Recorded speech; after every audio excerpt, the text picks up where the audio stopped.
Welcome to Created to Write, the podcast where we turn blank pages into finished work. Whether you're just starting out or ready to take your writing to the next level, you'll find encouragement, honest conversations, and practical strategies to help you grow in confidence, creativity, and craft. Grab your notebook and pen, open your laptop. Let's create words that impact the world together. Today, I've got the lovely Karen with me. Welcome to the show, Karen. You, Michelle. Lovely to be here. Thank you for asking. You're so welcome. Now tell everyone a little bit about you. Oh, wow. Big question. Well, my name's Karen Brough. I am a faith girl. So I write under the name of Written by God's Girl in some things in my earlier works, but have moved on from that and just decided to do the brave thing for this little introvert and put it under my actual name. I live in a semi-rural kind of property in Melbourne, just on the Mornington Peninsula, and live with my family, 3 kids, one teen, 2 young adults, hubby, business at home. I used to be a teacher before I was struck with autoimmune, and yeah, there you go. That's how I started in the writing game. I see. I Yeah. see. And so you're a writer. What's been the most exciting thing in your writing career so far? The most exciting thing. I think that's a really big question. I think for me, one of the exciting parts is starting something new. When I write, I tend to write where there's heat. I call it where the fire is, as in where I have a fire in my belly to write in a certain space. Yeah, I think starting something new, then it's all about actually following through with it. So I will never run dry of ideas or projects. I have multiple on the go, but I just follow where God's leading me. And that is kind of the exciting part, just to be doing it with Him. Yeah, sure is. Yeah. Yeah. Before we started recording, I was talking about a moment like that where I felt like I was Yes. in a trance writing with Yes. God. It was so Yes. much Yes. fun. Yes. Yeah, that's right. That's So right. wherever God is, yeah. Yeah. And who do you write for? Tell us about what that person looks like. Oh, it's a good question. I probably write for two fairly distinct audiences. So I have a faith-based audience, and in that space I write, they might be someone who is struggling with life, struggling with chronic illness, autoimmune, feeling spiritually dry, those who don't know how to hear God for themselves. I love to write in that prophetic kind of space, lots of encouragement, lots of hope, lots of life, lots of practical applications. So I guess the person is a lot like me in Cool. that way.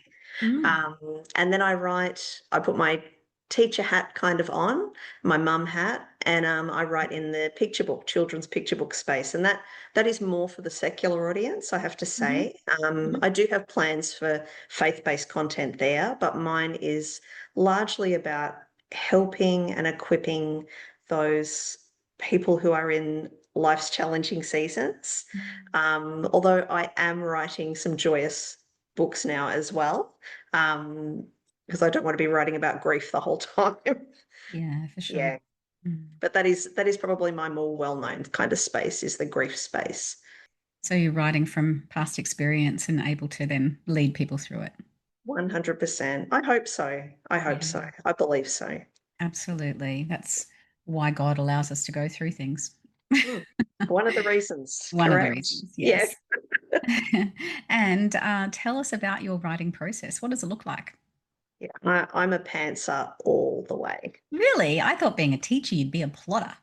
No, I was absolutely terrible at the paperwork side of teaching.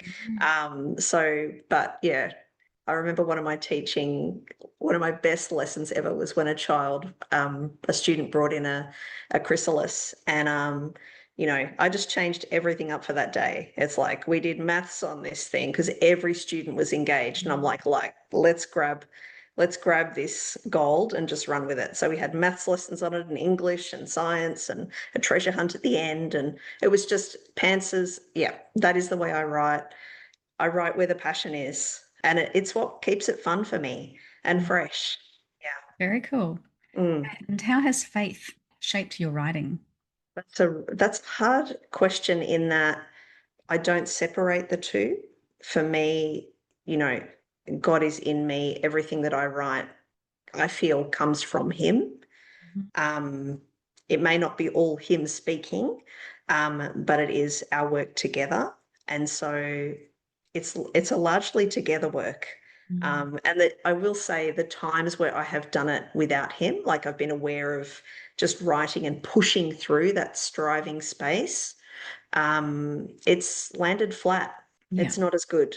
And so for me, it's a partnership Hmm. of God and I working together. So I can't separate faith from what I do in the Hmm. writing space, if that makes sense. Absolutely. Yeah. Yeah. Absolute sense to Yeah. me. And Yeah. life is full of seasons. So, when's been the hardest season of your writing life? This is very clear. So Mm. I wrote a 6 book series called Be Held by Him.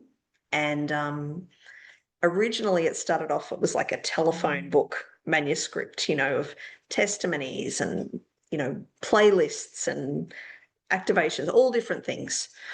And and I gave it to an editor, who I felt God had led me to. And she took 2.5 years to edit this thing. It was Wow. a long process. And when I got it back, I mean, she was only working part-time, so that's why it took so long. When I got it back, I read it and she had changed my spirit-filled, life-giving, hope-filled kind of voice into something that was quite religious and cool. And I just Mm. didn't know what was wrong with what she'd presented. And I didn't know what to do about it because I'd just spent 2.5 years waiting for this thing to be Yeah. finished. Wow. And I was devastated because when I said to God, like, why isn't this gelling? Like, and he said, she's taken your voice, she's removed your voice. Mm. And I just cried my eyes out. And I literally grabbed that book and I chucked it into the cupboard and I said, I never want to see you again. I'm done. Like, Wow. yeah. So that was the most difficult writing moment. There have been many since, but nothing as impacting as that. The good part of it is in that, I mean, it was a form of grief that I was going through because Mm-hmm. I just spent, almost 6, 7 years writing this thing, Mm. the process to get to that point. And when it came back to me, it was like, and it was a mammoth effort. You would never start your first book Mm. as I did. You would never do that. Mm. But that's what God told me to do. And so that's what I did. The good thing about popping it in the cupboard and letting it go is that it killed off that emotional connection to it in Yeah. me. Mm-hmm. And so when it came back, I was now open to ready to listen about how God wanted it to be framed and developed. And so it wasn't one book, it was 6. And Yeah. it became a lot more user friendly for the reader. Like the first Mm-hmm. one I wrote for myself, the second one, it was all about the reader. Mm-hmm. And so it is a much better series because of that moment, Mm. but Yeah. hard, really tough. And it's such a good lesson for you to learn in the beginning of your writing. So, for those who are new to writing, we all have been given this unique writer's voice. And it's really important for us to preserve it and look after it Mhm. while allowing an editor to shape and mold our Yeah, writing. yeah. So, congratulations for recognizing that and giving it up for a I couple of years. I have learned so many lessons from that Yeah. experience. And I will say, if you've got, viewers who are in that space of just starting, and I love what you said about preserving your voice. I think it's okay to fight to protect that voice. And I've had to do that on many occasions. I think a lot of Mhm. seasoned writers will understand that space. It's okay to be your own voice's cheerleader. I think in that I've learned a lot of lessons through that experience. One would be just test editors Yeah. before you get them to start. That is absolute, and I do that with illustrators too. I test Mm. them, Hmm. as in send them a sample and say, can you know, Mm. do what you do, and let me see if we're a good fit. And that's fairly standard, I think, but I didn't know that at the time. Yeah, Mm. that's a really good one to give Yeah, people a trial. See if you can yeah, work together. for sure, Mhm. for sure. Not every match is made in heaven. Yeah. And do you have anything else to let new writers know about that you would love to teach them? Oh, wow. I have so many things I could talk about. I mean, I am writing a course for introvert-friendly book marketing. That's one thing I would say. And so a lot of those kind of life lessons are in that space. But some of the biggest takeaways and what I hope the course will achieve is it's okay to be different from what everyone else is doing.